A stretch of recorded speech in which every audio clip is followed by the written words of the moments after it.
लोगों से कहना चाहता हूं, कम मेक इन इंडिया।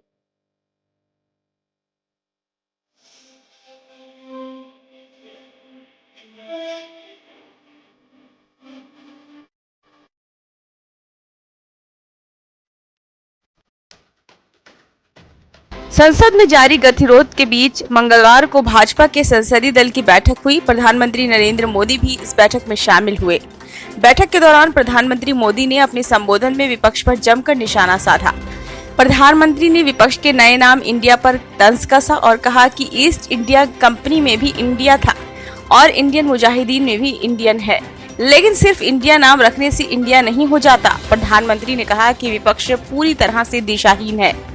प्रधानमंत्री ने कहा कि विपक्ष हताश और निराश है और उसके आचरण से पता चलता है कि उन्होंने लंबे समय तक विपक्ष में रहने का ही मन बना लिया है।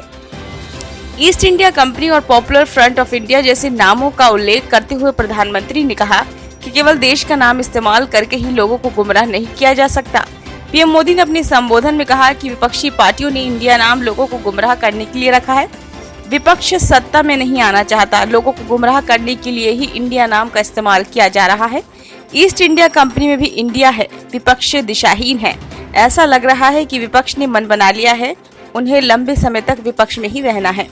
प्रधानमंत्री ने कहा कि आज दुनिया में भारत की छवि काफी बेहतर हुई है और हम इस दिशा में काम करने के लिए समर्पित हैं। प्रधानमंत्री ने अमृतकाल के खत्म होने तक यानी 2047 तक में हम देश को विकसित देश बनाएंगे।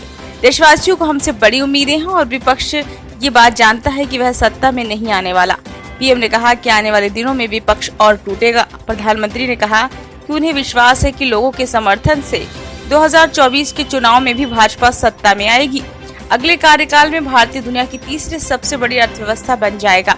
सदन में विपक्ष के हमलों का जवाब देने के लिए रणनीति बनाने के लिए भाजपा ने संसदीय दल की बैठक बुलाई थी। इस बैठक में ही पीएम मोदी ने विपक्ष पर तीखे हमले किए।